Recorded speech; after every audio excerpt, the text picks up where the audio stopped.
My name is Emily Carter, and when this story began, I was 14 years old. I lived with my parents and four younger brothers in a narrow brick house in the East End of London in the year 1887. People often imagined Victorian England as a place of grand mansions, elegant ladies, and wealthy gentlemen riding through clean streets in fine carriages. But for families like mine, life was very different. Every day was a struggle to find enough food, enough coal, and enough work to survive another week. Our house had only 2 small rooms. My parents slept downstairs beside the fireplace, and the 6 of us children shared the upstairs room. During winter, icy winds slipped through cracks in the walls, and sometimes we woke up to find frost on the inside of the window. We owned very few things. Most of my clothes had belonged to someone else before me. My boots were patched so many times that I could barely remember their original color. My father worked at the docks whenever work was available. Some mornings he left before sunrise and returned with wages in his pocket. Other days he came home, empty-handed because too many men were competing for the same jobs. My mother earned extra money by sewing clothes for wealthier families. She worked until late at night under the weak light of an oil lamp, her fingers often bleeding from the needle. I wanted more than anything to help my family.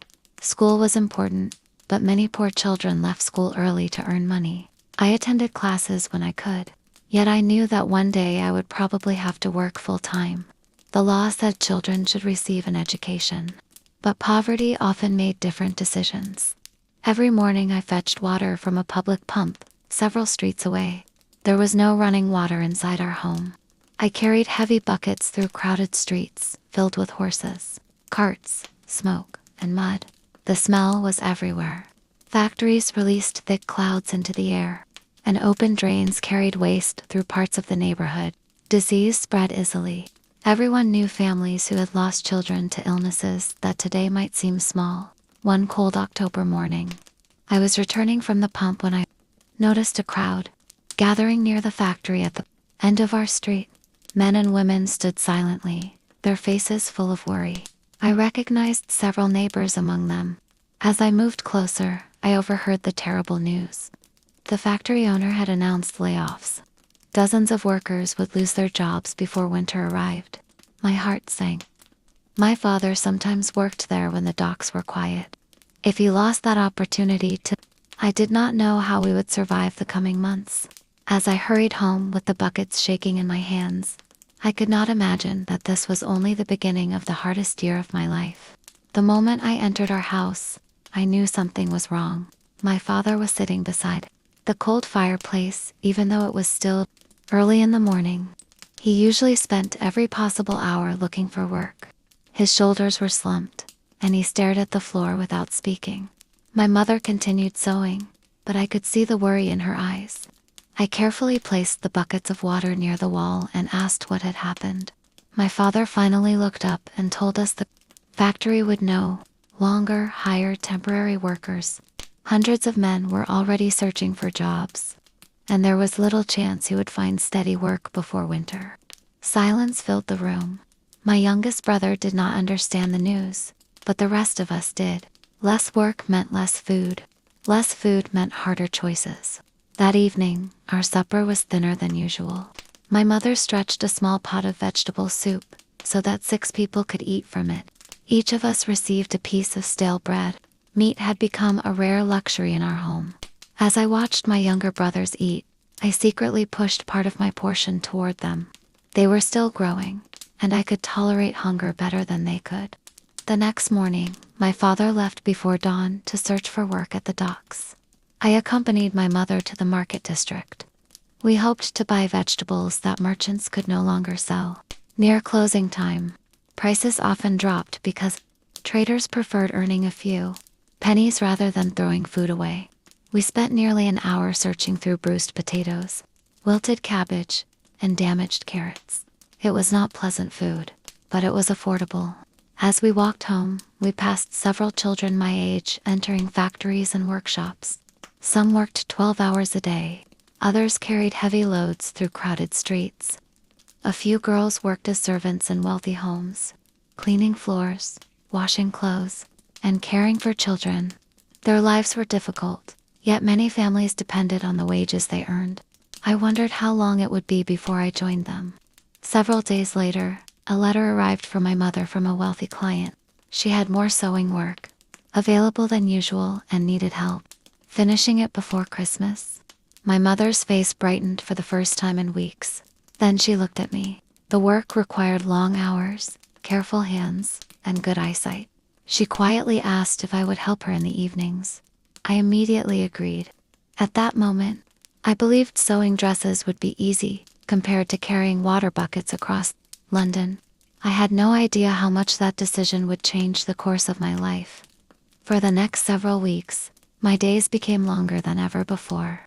I still attended school when possible, fetched water every morning, helped care for my younger brothers, and now spent every evening sewing beside my mother.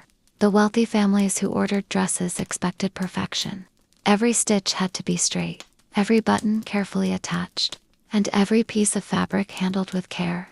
We worked under the dim light of an oil lamp until our eyes burned and our backs ached. Sometimes I accidentally pricked my fingers with the needle, leaving tiny drops of blood on my skin.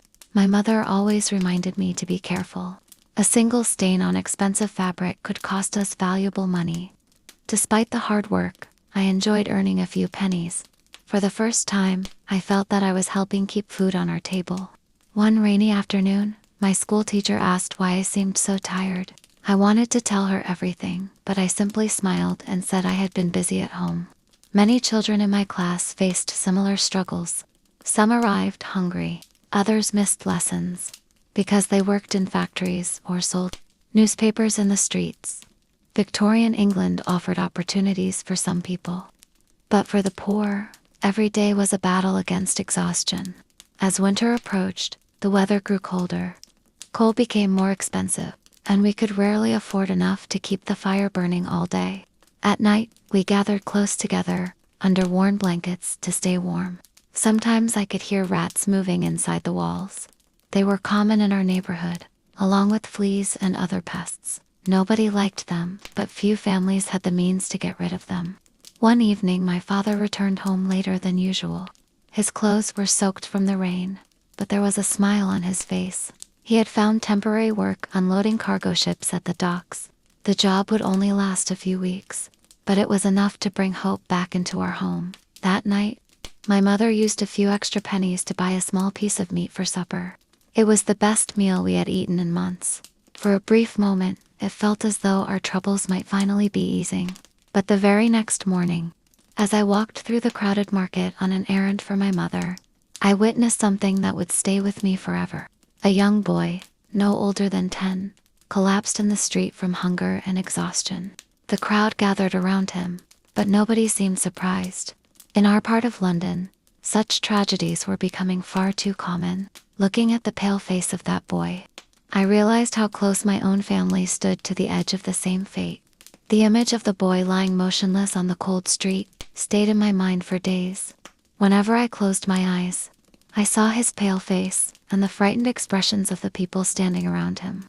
Life in our neighborhood was becoming harder with each passing week.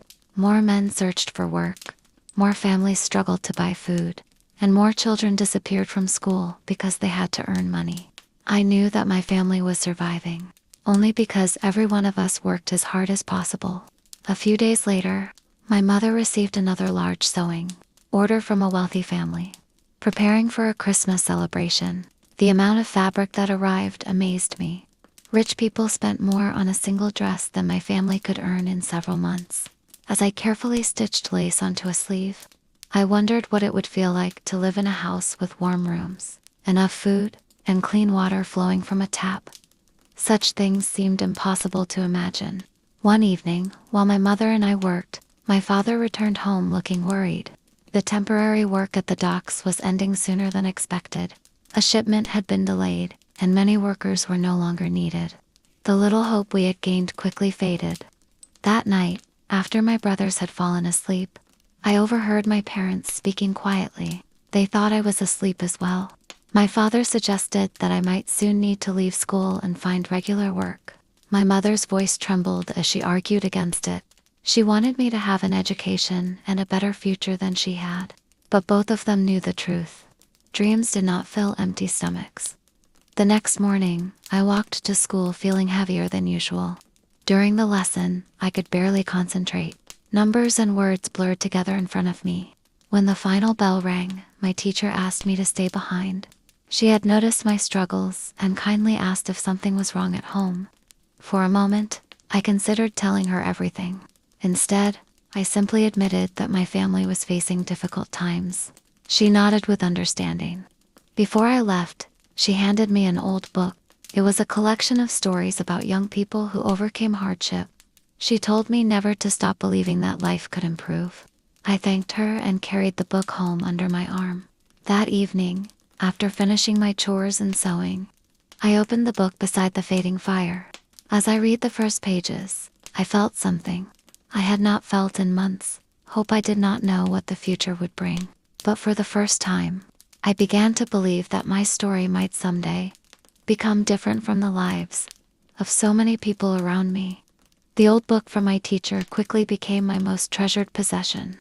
Every evening, after fetching water, helping my brothers, and finishing hours of sewing, one spent a few precious minutes reading beside the fading fire. The stories described people who had escaped poverty through determination, education, and hard work. Although I knew books could not magically change reality, they helped me imagine a future beyond the narrow streets of the East End.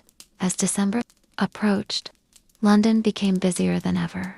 Wealthy families prepared for Christmas celebrations, while poor families worried about surviving the winter. The contrast was impossible to ignore. One afternoon, my mother sent me to deliver a finished dress to a large townhouse in a wealthy district. It was the first time I had entered such a neighborhood. The streets were cleaner, the buildings larger, and the air seemed less polluted. When a servant opened the door, I stepped into a world unlike anything I had ever seen. Bright lamps illuminated the entrance hall. Thick carpets covered the floors. The house felt warmer than any place I had ever visited.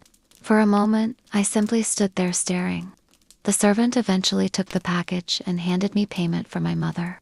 As I turned to leave, I caught a glimpse of a girl about my age descending a grand staircase. She wore an elegant dress and carried several books under her arm. Her life seemed completely different from mine, yet we were both 14 years old. The thought stayed with me during the long walk home. That evening, I shared the story with my mother. She listened carefully and then reminded me that wealth did not guarantee happiness. Still, I could not stop wondering how different life might be if my family had been born on the other side of the city. A few days later, a terrible cold swept through our neighborhood. Many people became ill. Coughing echoed through the crowded streets, and several families remained indoors for days. Medical care was expensive, and poor families often relied on home remedies and luck. Soon my youngest brother, Thomas, developed a fever. My mother stayed beside him day and night while my father searched desperately for more work. I tried to help however I could, but fear settled over our home. We had seen too many children die from illnesses that began with nothing more than a cough and a fever. For nearly a week, Thomas grew weaker. Every morning I woke, fearing the worst. Then, slowly, his fever began to break. Color returned to his face, and he asked for food. Relief flooded through our family. It felt like a small miracle, yet the experience reminded me how fragile our lives truly were. In Victorian London, even surviving childhood could never be taken for granted. As Christmas drew nearer, I hoped the worst of our troubles had passed. Unfortunately, another challenge was already approaching, one that would force me to make the most difficult decision of my young life. Christmas arrived, but it was not the joyful celebration many people imagined. In the wealthier parts of London, families gathered around decorated trees, exchanged gifts, and enjoyed large meals. In our home, we were simply grateful to have enough food to get through the holiday. My father had managed to find a few days of work unloading coal barges, and the extra money allowed my mother to prepare a small feast by our standards. We shared bread, potatoes, a little meat, and even a small pudding. My younger brothers were delighted, and for a few hours, laughter returned to our house. Yet beneath the smiles, everyone knew our difficulties had not disappeared. The new year brought colder weather than anyone expected.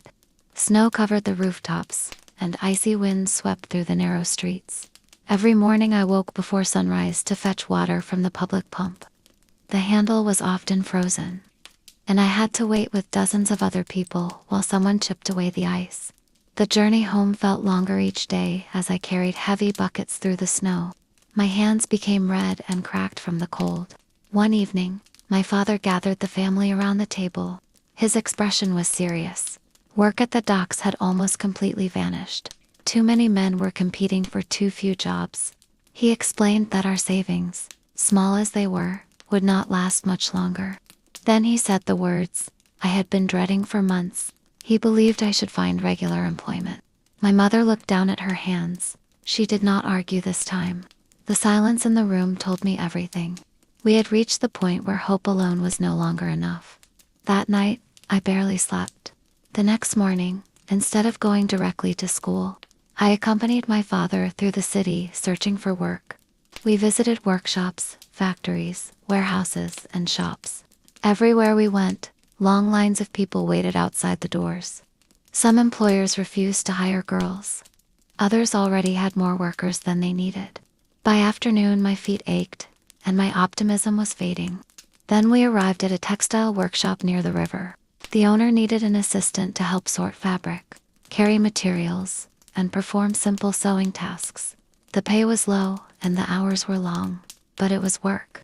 After asking several questions, the owner agreed to let me begin the following week. As we walked home, my father seemed relieved. I tried to feel the same, but sadness filled my chest. Accepting the job meant I would no longer attend school regularly. The future I had imagined while reading my teacher's book suddenly felt much farther away. That evening, I opened the book once more and stared at its pages. The story still inspired me, but now I understood something I had never fully realized before. Sometimes survival came before dreams, and in Victorian London, survival was a full-time occupation. My first day at the textile workshop began before sunrise. The streets were still dark as I walked through the freezing air toward the factory near the river. Smoke already poured from the chimneys, and dozens of workers hurried through the gates. Some were younger than I expected. Several girls appeared no older than 12. Inside, the noise was overwhelming. Machines rattled constantly, gears turned endlessly, and workers shouted to be heard over the deafening sound. The air smelled of oil, dust, and damp fabric. The owner introduced me to a supervisor who immediately put me to work. There was little time for conversation. Every minute mattered. My duties included carrying rolls of cloth, sorting materials, cleaning workstations, and assisting experienced seamstresses. The work was far harder than sewing at home. By midday, my arms ached, and my feet felt numb from standing. We received only a short break for lunch. Most workers ate bread or cold potatoes they had brought from home. Some had almost nothing at all. As I sat beside a group of girls my age, I listened to their stories. One had worked in factories since she was 10. Another supported her widowed mother and 3 younger siblings. Their lives were every bit as difficult as my own. During the afternoon, I noticed a young worker accidentally catch part of her sleeve in a machine. Fortunately, another worker reacted quickly and stopped the equipment before serious injury occurred. The incident frightened me. I had heard stories about factory accidents, but seeing one nearly happen made the danger feel real. Many Victorian factories lacked proper safety measures, and injuries were common among workers. When the workday finally ended, darkness had already returned. I walked home exhausted. My entire body hurt, and my hands were covered with small cuts from handling rough fabric. Yet, when I handed my first wages to my mother at the end of the week, I felt a sense of pride. The money was not much, but it helped buy food and coal. For the first time, I truly understood how hard my parents had worked all these years to keep our family alive. Weeks passed, and I slowly adapted to factory life. I missed school terribly. Whenever I passed the building, I thought about my classmates and my teacher. Sometimes I carried the old book with me and read a few pages during lunch. The stories reminded me that my circumstances did not have to define my future. Then one afternoon, while delivering fabric to an office inside the workshop, I noticed something unusual. On a desk near the window sat several newspapers and a stack of handwritten documents. Curious, I glanced at one of the pages and saw advertisements seeking clerks, assistants, and apprentices. As I stared at the words, a new idea began forming in my mind. Perhaps leaving school did not mean giving up on education forever. Perhaps there was still another path, waiting for me somewhere beyond the factory walls. The idea stayed with me for days. Every time I carried fabric through the workshop, I thought about the advertisements I had seen in the office. Clerks, assistants, bookkeepers, and apprentices all needed skills that factory workers rarely had. They needed people who could read, write, and work with numbers. For the first time since leaving school, I felt as though my education might still have value. I began spending every spare moment learning. During lunch breaks, while other workers rested, I opened my teacher's old book. In the evenings, after helping my family, I practiced writing on scraps of paper my mother brought home from sewing clients. Ink was expensive, so I often used tiny pencil stubs that had been discarded by others. One afternoon, the supervisor noticed me reading during my break. I worried she might scold me, but instead she seemed surprised. She asked whether I enjoyed books. When I told her that I had loved school before leaving to work, she nodded thoughtfully. A few days later, she quietly handed me an old newspaper and suggested I practice reading it. It was a small gesture, but it meant a great deal to me. Most people in the factory were too busy worrying about survival to think about education. As winter slowly gave way to spring, conditions in the city improved slightly. More ships arrived at the docks, giving my father occasional work. Food became a little easier to afford, and the worst of the cold weather passed. Yet life remained difficult. Long hours at the workshop left many workers exhausted. Some developed persistent coughs from breathing dust and fibers all day. Others suffered injuries that forced them to leave their jobs. One morning, a girl named Sarah, who worked beside me, failed to arrive. We later learned that she had become seriously ill. Her family could not afford a doctor, and nobody knew when she might return. The news reminded me how quickly circumstances could change. A single illness could destroy everything a poor family depended on. Several weeks later, the workshop owner announced that he needed someone to help organize records and deliveries in the office for a few hours each week. The position would not replace factory work entirely, but it offered slightly better pay and valuable experience. Many workers wanted the opportunity. To my surprise, the supervisor recommended me. She told the owner that I could read well and was eager to learn. My heart raced as he asked me several questions. I answered carefully, hoping not to make a mistake. After a long pause, he agreed to give me a trial period. That evening, I practically ran home through the crowded streets. When I told my parents the news, my mother smiled more brightly than I had seen in months. For the first time since leaving school, it felt as though a small door had opened in front of me.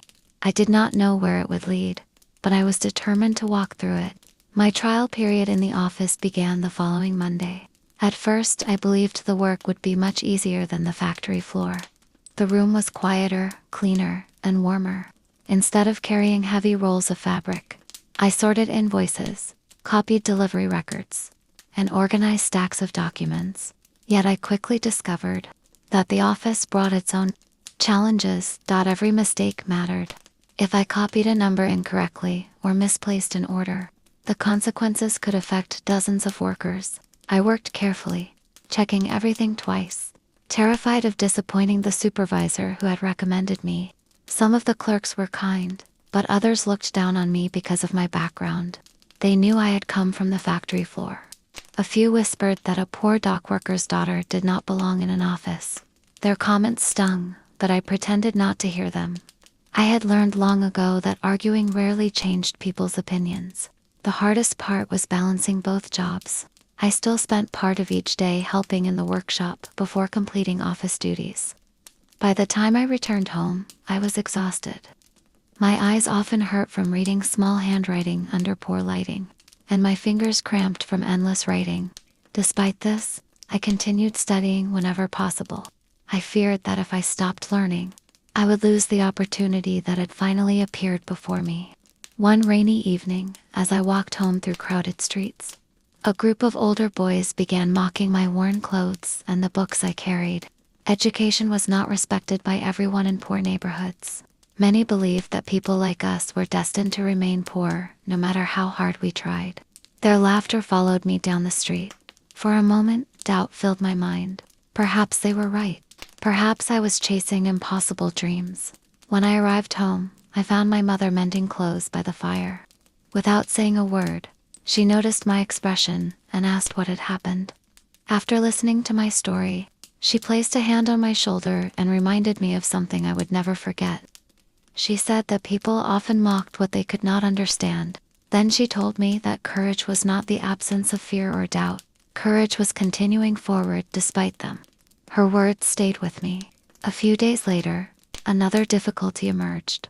My father injured his back while unloading cargo at the docks. The injury was not life-threatening, but it prevented him from working for several weeks. Once again, much of the responsibility for supporting the family fell on my mother and me. The fear I thought we had escaped returned immediately. As I lay awake that night listening to the sounds of London beyond our window, I realized that poverty was not a single obstacle. It was a series of challenges that never seemed to end. Every time one problem disappeared, another took its place. The question was not whether hardship would come. The question was whether I could continue fighting through it. The weeks after my father's injury were some of the most difficult our family had faced.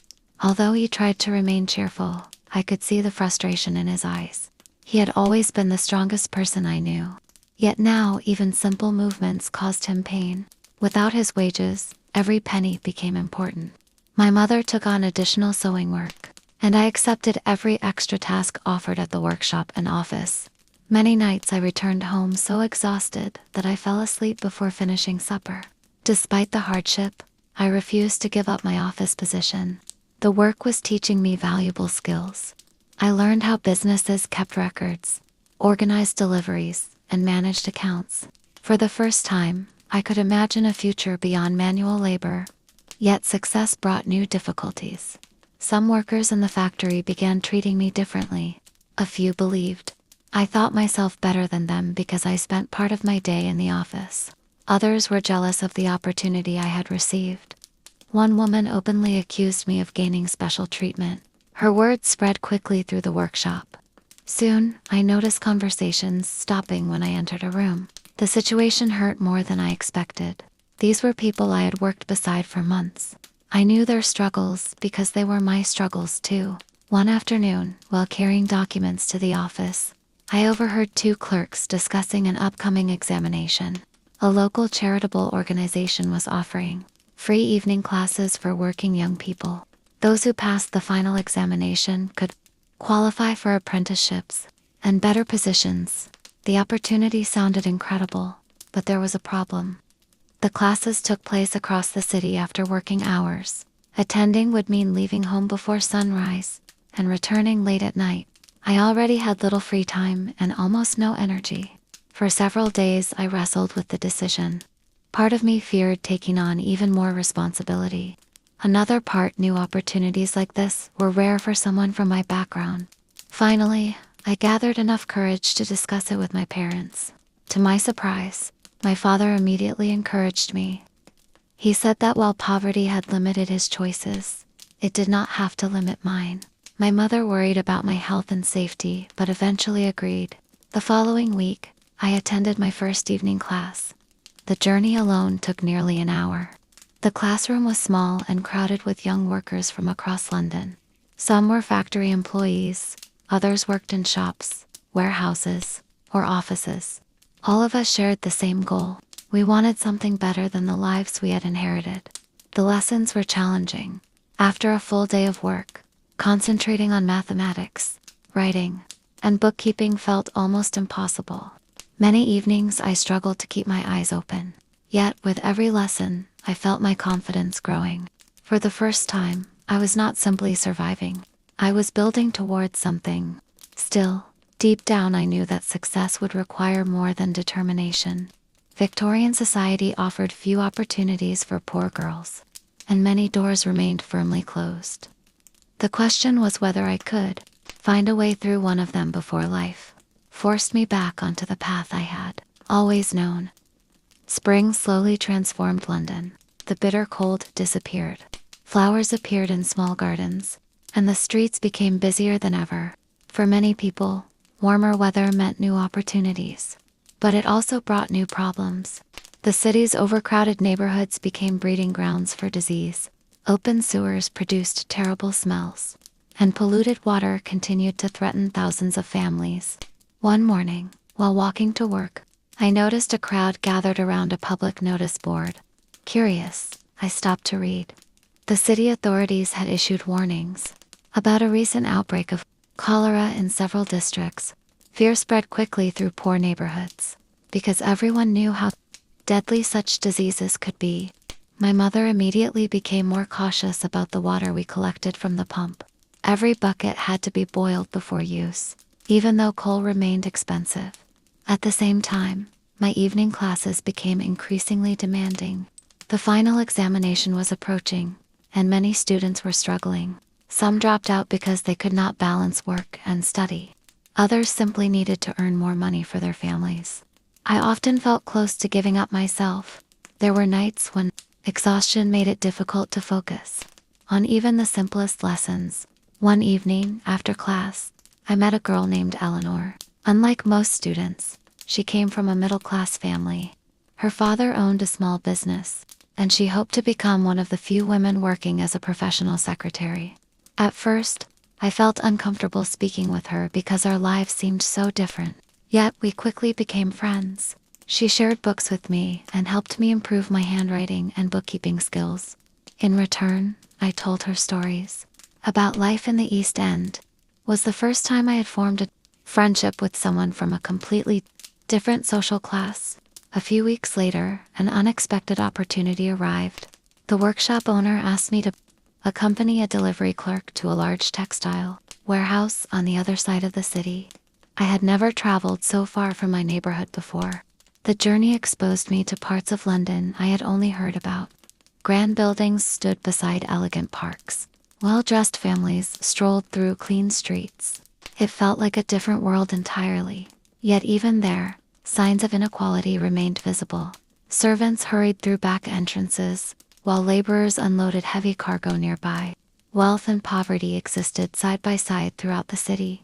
On the return journey, our horse-drawn cart became stuck in traffic caused by a political demonstration. Hundreds of workers marched through the streets demanding better wages and safer working conditions. Some carried banners, while others gave passionate speeches. The sight fascinated me. Until then, I had accepted hardship as a normal part of life. Watching ordinary people publicly demand change made me wonder whether society itself could improve. That night, I lay awake thinking about everything I had seen. The city was changing. Opportunities were appearing in places where none had existed before. Yet danger, poverty, and uncertainty remained everywhere.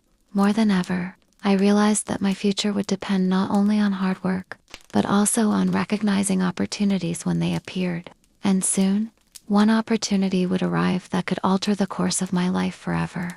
A few weeks after witnessing the workers' demonstration, I received unexpected news at my evening class.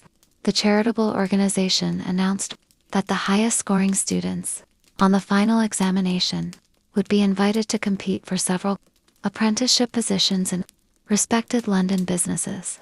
The announcement filled the classroom with excitement. For many students, including me, such an opportunity could change the course of an entire life. Yet it also brought fear.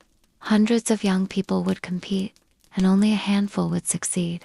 From that day forward, I studied harder than ever. I woke before sunrise, worked all day, attended classes in the evening, and reviewed lessons late into the night. Sleep became a luxury. Some mornings I felt so tired that I could barely keep my eyes open.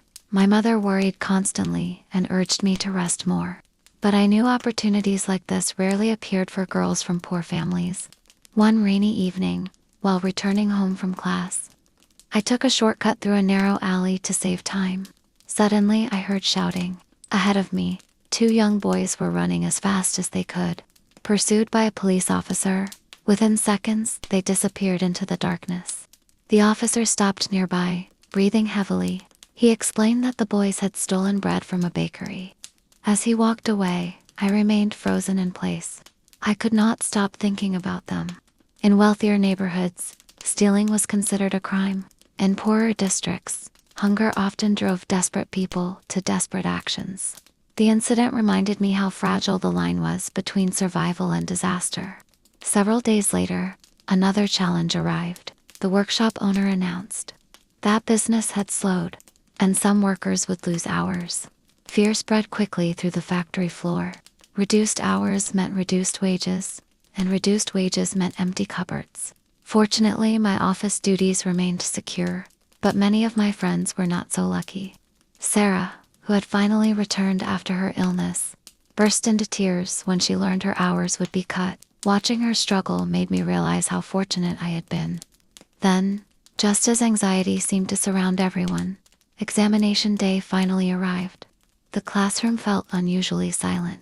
Students sat nervously at their desks while papers were distributed. My hands trembled as I wrote my name at the top of the page. The examination lasted several hours. Questions covered arithmetic, writing, bookkeeping, and reading comprehension. Some sections felt easy, others seemed impossible. When it was over, I left the building feeling completely drained. For the next 2 weeks, all I could do was wait. Every day felt longer than the last. Then one afternoon, as I sorted documents in the office, a letter arrived addressed to me. My heart pounded as I opened the envelope. The results had finally come. What I read inside would determine whether years of struggle had been leading somewhere meaningful, or whether I would remain trapped in the same life I had always known. For several seconds, I could not breathe. My hands trembled as I read the letter again and again to make sure I had understood correctly. I had passed the examination. Not only that, but I had scored highly enough to qualify for the apprenticeship interviews. A wave of relief washed over me. Months of exhaustion, sacrifice, and doubt had not been wasted. Yet my excitement quickly turned into nervousness. Passing the examination was only the first step. The real challenge still lay ahead. That evening, my family celebrated with a simple supper and more smiles than I had seen in years. My father insisted that this achievement belonged to all of us. My mother quietly wiped tears from her eyes as she listened. Even my younger brother seemed proud, though they barely understood what an apprenticeship was. For the first time in a long while, hope filled our tiny home. A week later, I attended my first interview. The office was located in a large commercial building near the center of London. The waiting room was crowded, with young men and women, dressed in their best clothes. Many came from families far wealthier than mine. Some had attended excellent schools. Others spoke confidently about their connections and experience. As I sat there in my carefully repaired dress, insecurity began creeping into my thoughts. What chance did a poor factory worker's daughter really have against candidates like these? When my turn arrived, I entered the interview room with shaking hands. 3 employers sat behind a desk asking questions about bookkeeping, writing, and business records. At first I struggled to find my voice, but gradually my confidence returned. I spoke honestly about my work experience, my studies, and the difficulties I had overcome. The interview lasted nearly half an hour. When it ended, I left unsure whether I had impressed them or failed completely. The following days felt endless. To distract myself, I focused on work. During one office shift, I was sent to deliver documents to a nearby bank. It was my first time entering such a building. Marble floors, polished wood, and elegantly dressed customers surrounded me. While waiting for a clerk, I overheard businessmen discussing investments, railways, and overseas trade. Their world seemed unimaginably distant from the crowded streets where I had grown up. Yet, for the first time, I felt curious rather than intimidated. Perhaps one day, I could belong in places like this. Then another challenge struck. My youngest brother, Thomas, became involved in an accident while playing near a construction site. A falling plank narrowly missed his head but injured his leg. Fortunately, the injury was not severe, but he would be unable to walk properly for several weeks. Once again, our family faced medical expenses we could barely afford. It seemed that every step forward in life was followed by a new obstacle. As I sat beside Thomas that evening, listening to the sounds of London outside our window, I wondered whether success would ever come without hardship attached to it. Little did I know that the answer to that question was already on its way, and it would arrive sooner than I expected. 3 weeks passed before the letter finally arrived. Every day I watched the postman from the workshop window, hoping he would stop at our door. Every evening I returned home, wondering whether my future had already been decided somewhere in an office across the city. The waiting felt almost worse than the examination itself. Then, on a cloudy afternoon, my mother rushed into the workshop, carrying an envelope. I immediately recognized the seal. My heart pounded so loudly that I could barely hear anything else. With trembling hands, I opened the letter. For a moment, the words blurred before my eyes. Then I saw the sentence that changed everything. I had been selected for the apprenticeship. I read it 3 times before I truly believed it. The position was with a respected trading company that handled shipments, records, and correspondence throughout Britain. The pay would not be high at first, but it was better than factory wages and offered real opportunities for advancement. Tears filled my eyes. For years I had worked, studied, and sacrificed without knowing whether any of it would matter. Now, for the first time, there was proof that my efforts had meant something. That evening, our tiny home felt brighter than ever. My father smiled more than I had seen in months. My brothers cheered as though I had won a grand prize.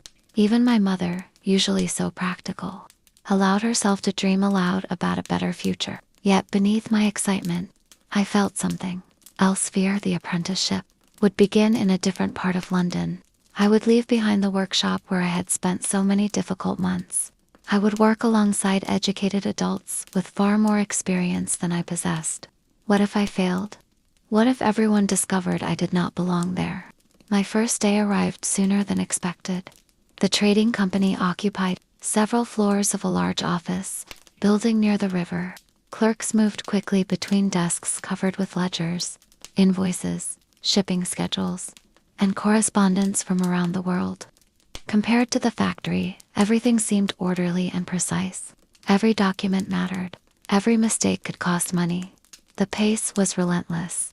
During my first week, I made several small errors. I copied a shipment number incorrectly. I misplaced a record book. I even spilled ink across part of a document. Though none of the mistakes were disastrous, I felt humiliated. Each evening I returned home convinced that I would be dismissed. But instead of firing me, an older clerk named Mr. Whitmore patiently corrected my mistakes and showed me how to improve. He explained that everyone made errors while learning. The important thing was learning from them. His kindness surprised me. Not everyone in Victorian society believed poor girls deserved opportunities, yet here was someone willing to help me succeed. As the weeks passed, my confidence slowly grew. Then one afternoon, while organizing shipping records, I overheard managers discussing an expansion of the company. New positions might soon become available. Listening quietly from my desk, I realized that the apprenticeship was not the end of my journey. It was only the beginning. For the first time in my life, the future seemed larger than the streets where I had grown up. The months that followed passed faster than any period of my life before. Each day brought new responsibilities, new lessons, and new opportunities to prove myself. The apprenticeship was demanding, but I no longer feared every mistake. Instead, I learned from them. My confidence grew with every ledger I completed, every shipment record I organized, and every letter I copied. For the first time, people judged me not by where I was born, but by the quality of my work. Life at home slowly improved as well. My wages increased modestly, allowing us to buy more food and keep coal in the fireplace during the colder months. My father's back gradually healed, and he found steadier work at the docks. My brothers remained in school longer than I had been able to, something that filled me with pride. My mother still accepted sewing work, but no longer had to stay awake until midnight to earn enough money for bread. Our struggles had not disappeared entirely. We were still a working family in Victorian London, and unexpected difficulties could always return. Yet for the first time, survival was no longer our only goal. We could finally think about the future. One afternoon, nearly 2 years after I had left the factory, I found myself walking past the textile workshop where I had once worked. The same smoke rose from the chimneys. The same noise echoed through the walls. Young girls hurried through the gates, carrying bundles of fabric. Looking at them, I remembered the fear, exhaustion, and uncertainty I had felt during those long days. I wished I could tell every one of them that their circumstances did not have to define the rest of their lives. Some opportunities were rare. Some dreams required years of sacrifice, but hope was worth holding on to. As I continued my walk, I passed my old school. Children were leaving for the day, laughing and talking as they hurried home. Through the window, I caught sight of my former teacher. She was older now, but I recognized her immediately. Gathering my courage, I stepped inside and thanked her for the book she had given me years earlier. The same worn book still sat on a shelf in our home. Without it, I might have stopped believing in a better future. She smiled and told me something I would never forget. She said that education is not only about learning facts, it is about learning to see possibilities where others see limitations. As I walked home that evening through the busy streets of London, I thought about how far my journey had taken me. I had begun as a poor girl carrying buckets of water through crowded alleys, uncertain whether my family would have enough food for the next week. Now, although life was far from perfect, I had earned a place in a world that once seemed completely unreachable. The city around me had not changed. The smoke still filled the sky. The factory still roared. Poverty still existed in every corner. But I had changed, and sometimes, that is where every great journey begins. Thank you for spending this evening beside the fire, listening to this story from Victorian England. If you enjoyed this journey through the struggles, hopes, and everyday life of the Victorian era, be sure to subscribe for more cozy historical stories by the fireplace. There will always be another tale waiting in the glow of the firelight.